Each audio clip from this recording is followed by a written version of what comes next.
Be me, 26, feminist, live in a nice one-bedroom apartment downtown, the kind with floor-to-ceiling windows and a gym in the basement that I tell myself I'll use.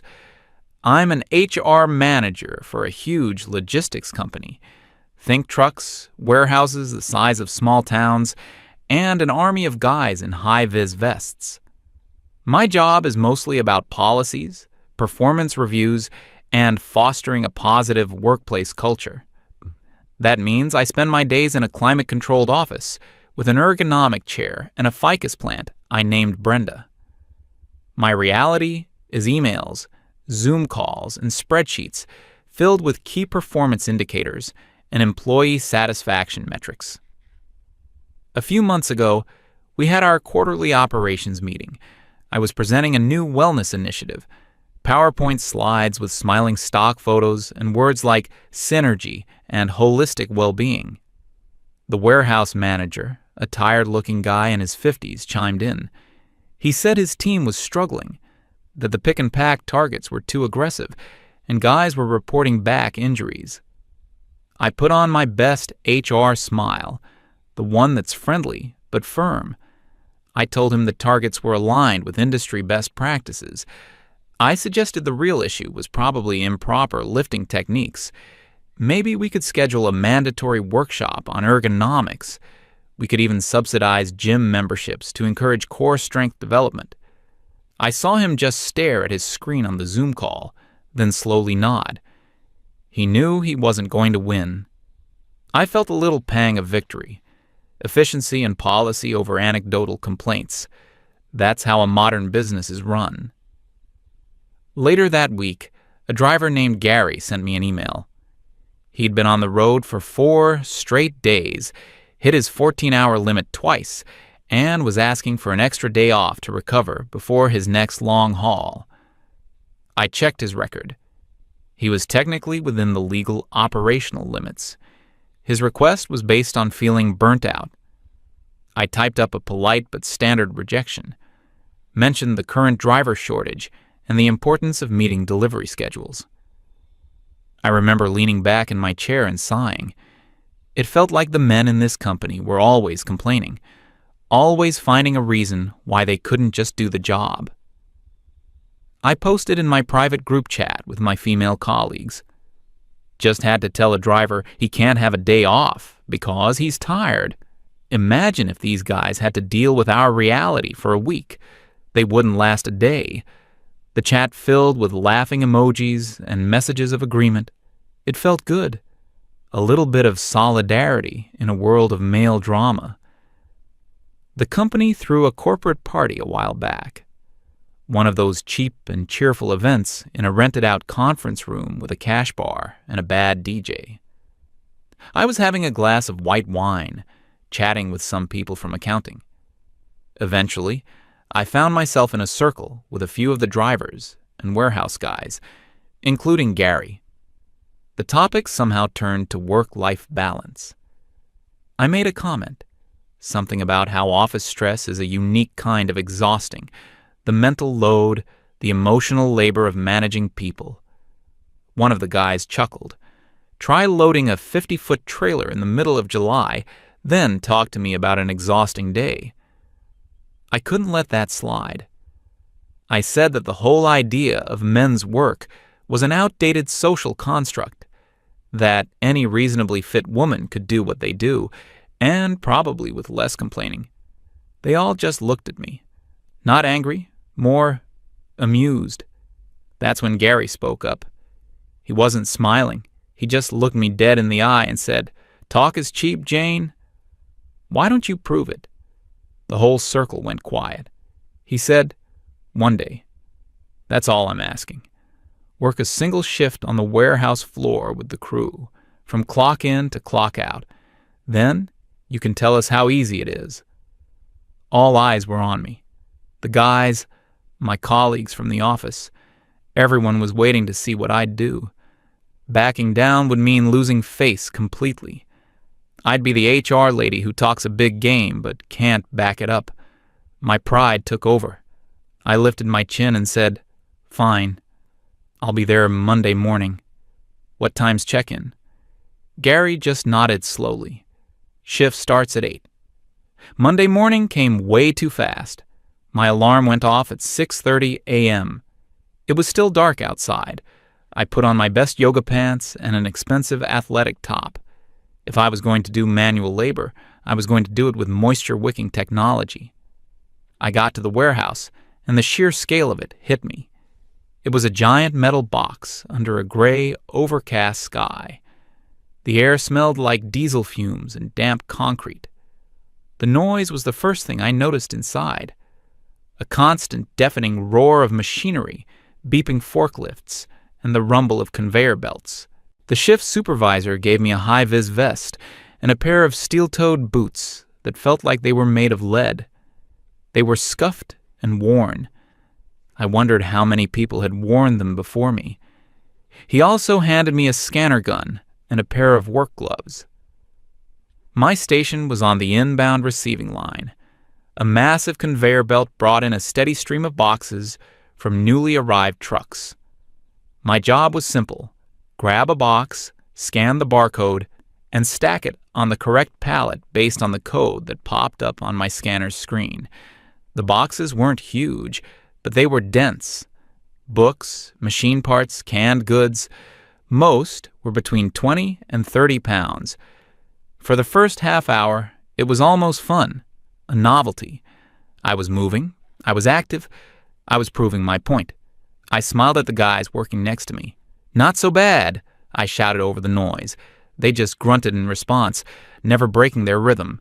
Grab, scan, stack, grab, scan, stack. A human machine.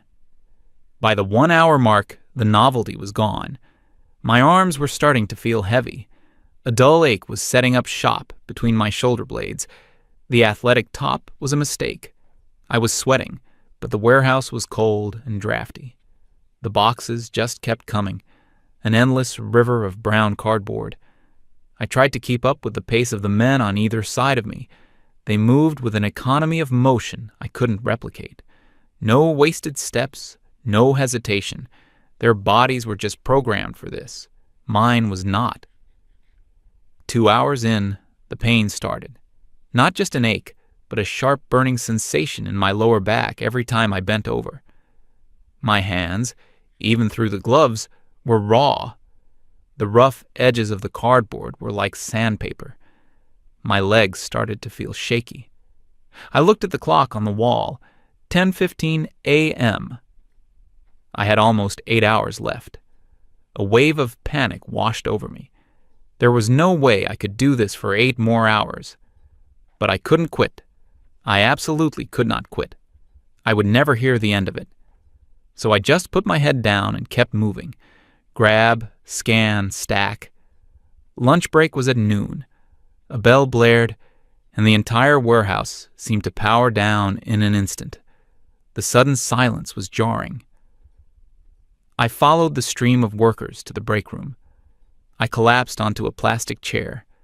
My hands were shaking so much I could barely unwrap my sandwich. I looked down at my palms. Even with the gloves, they were red and puffy, with the beginnings of blisters forming.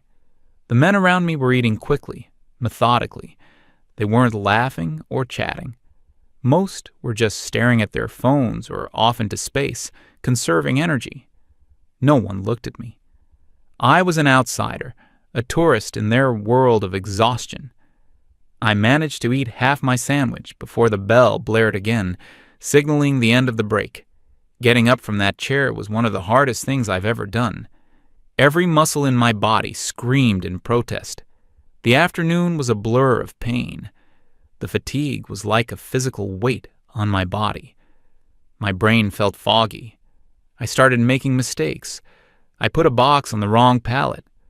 The line supervisor had to come over and yell at me over the noise of the machines to fix it.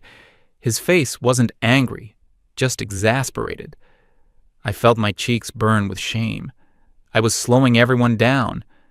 I was the problem. The boxes seemed to be getting heavier. My grip was failing. I almost dropped one and had to awkwardly hug it to my chest to save it.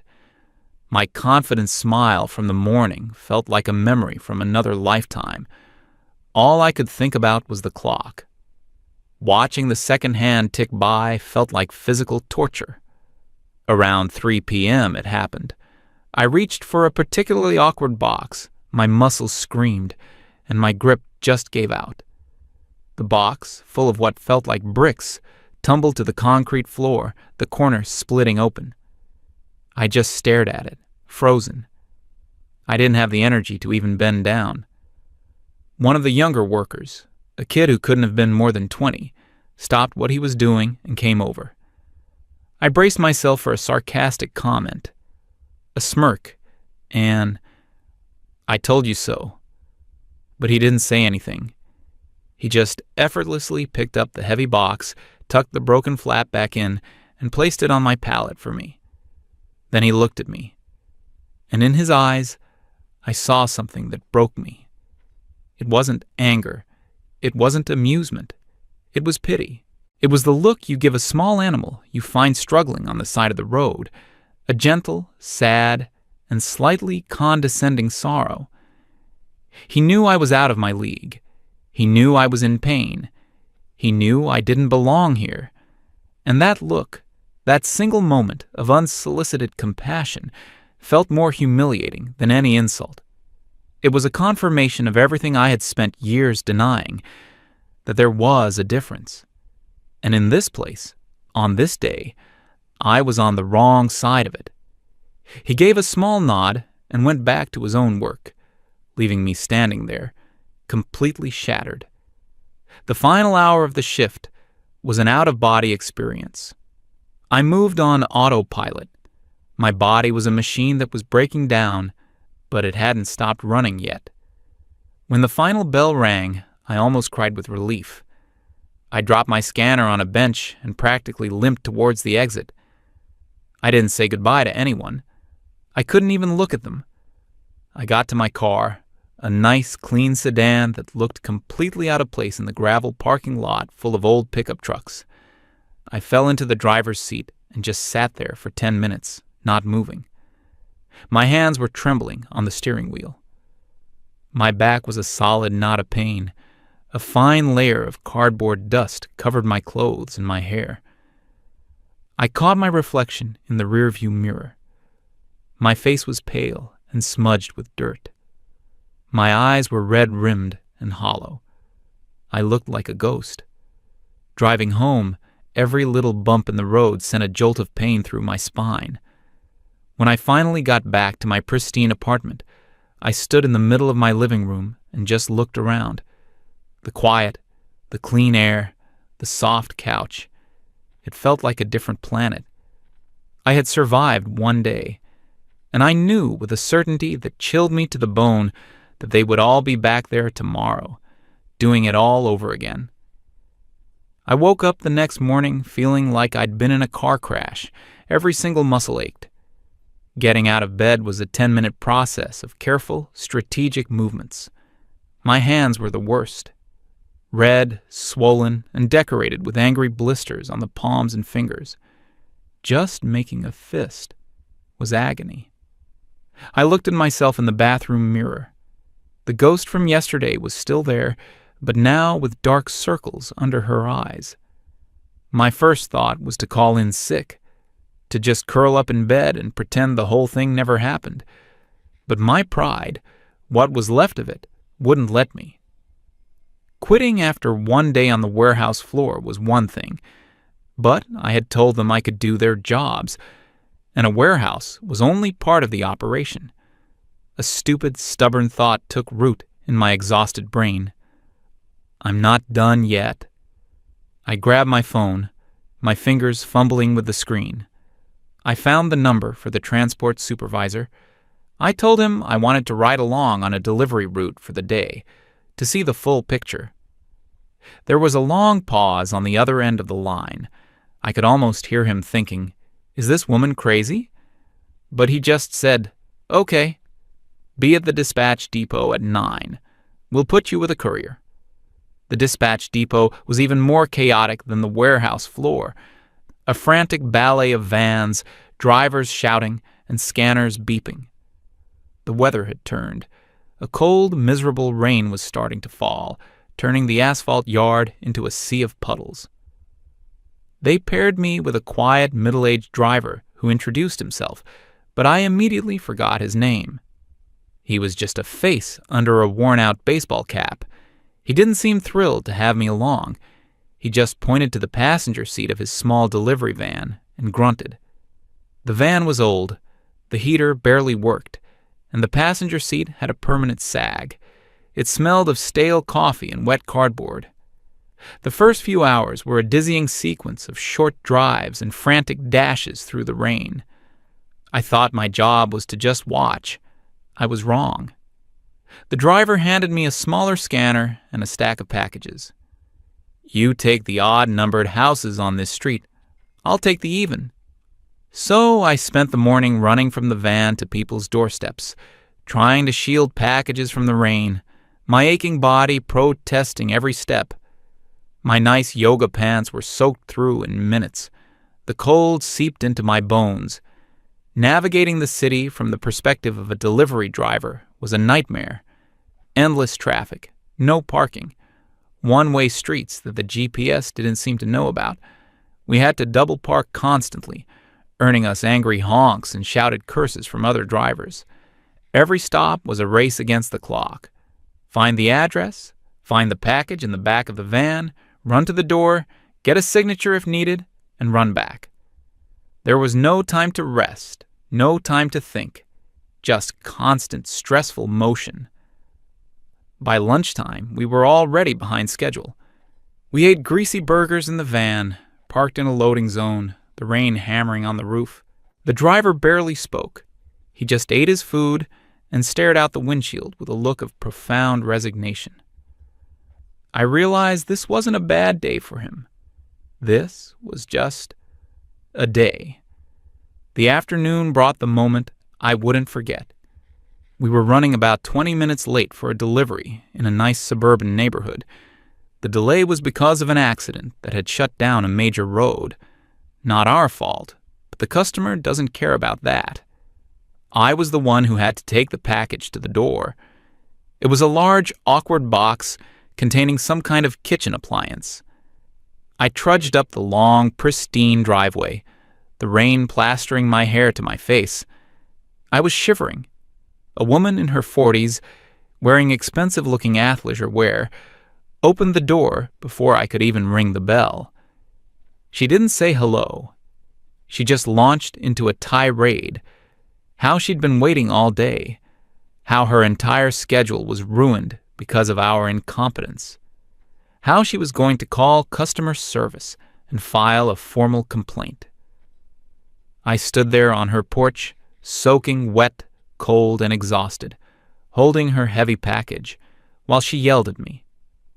I tried to explain about the accident, but she just talked over me.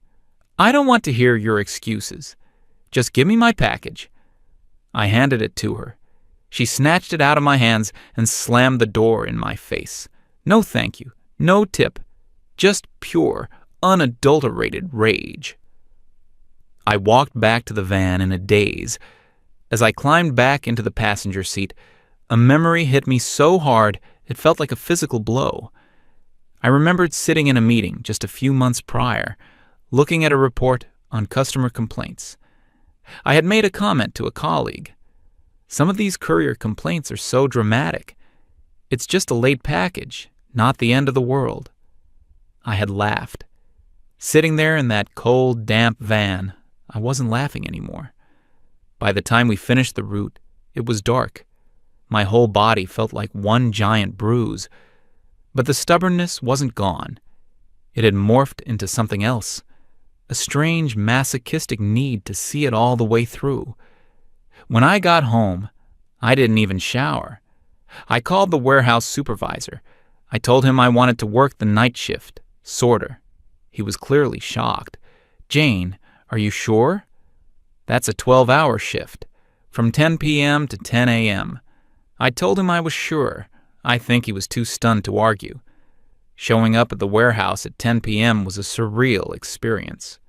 The same place, but it felt different, more intense. The night crew was a different breed, quieter, more haggard-looking. You could see the permanent fatigue etched into their faces. The noise was the same, but in the dark, it felt more oppressive.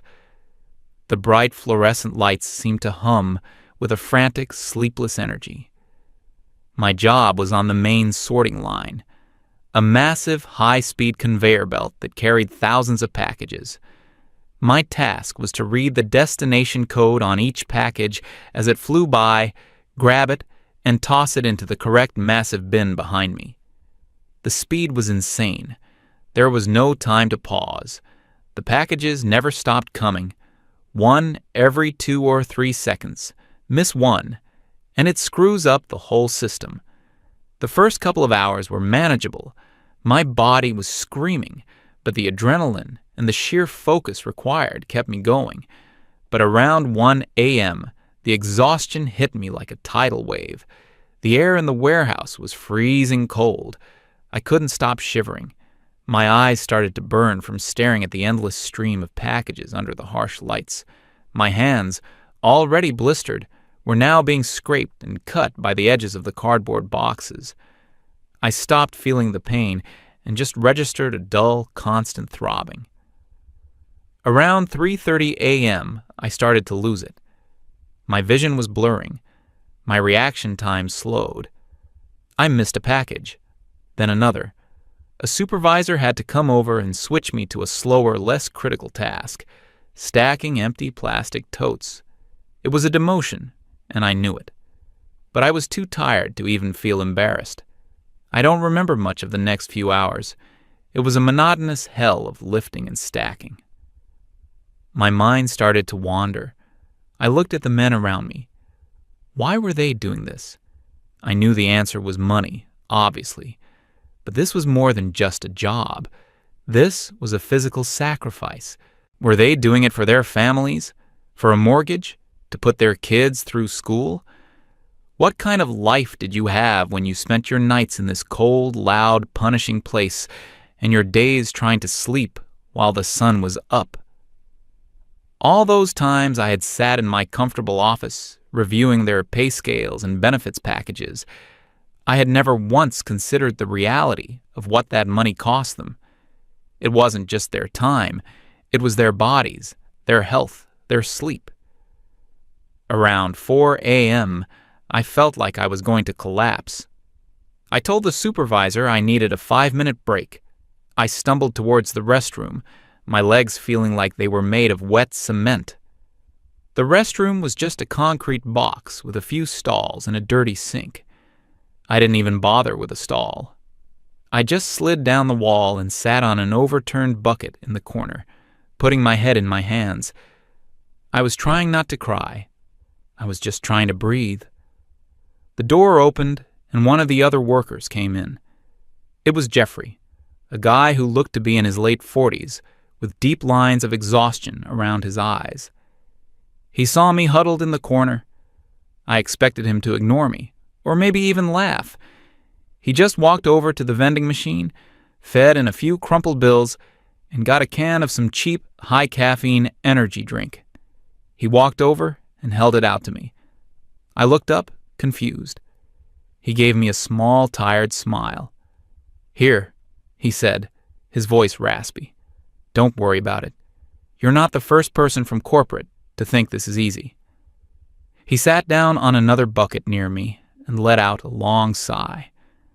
"We get tired too," he said, looking at the concrete floor. "We just got used to the fact that nobody's really listening." He didn't say it like a complaint. He wasn't asking for my sympathy. He said it like a simple statement of fact, like saying the sky is blue or the floor is concrete. It was the truth of his world, and for the first time, I heard it. I really, truly heard it. I got back to the office the next day, or rather, the same day, after a few hours of what couldn't be called sleep. I showered, put on my professional office clothes, and tried to cover the dark circles with concealer. Walking through the office felt like stepping into another dimension. The quiet hum of the HVAC system, the smell of coffee, the soft carpet under my feet. My hands were so sore I could barely type. My back was a solid wall of pain. In the hallway, on my way to get coffee, I ran into them. It was Gary, the driver from the party, and a couple of the other guys from the warehouse crew. They were there to pick up some paperwork. They stopped when they saw me. They all looked at me, their expressions a mixture of curiosity and expectation. I could see they were waiting for the punchline, waiting for me to make a joke, to admit defeat, to say something sarcastic about my little adventure. I opened my mouth.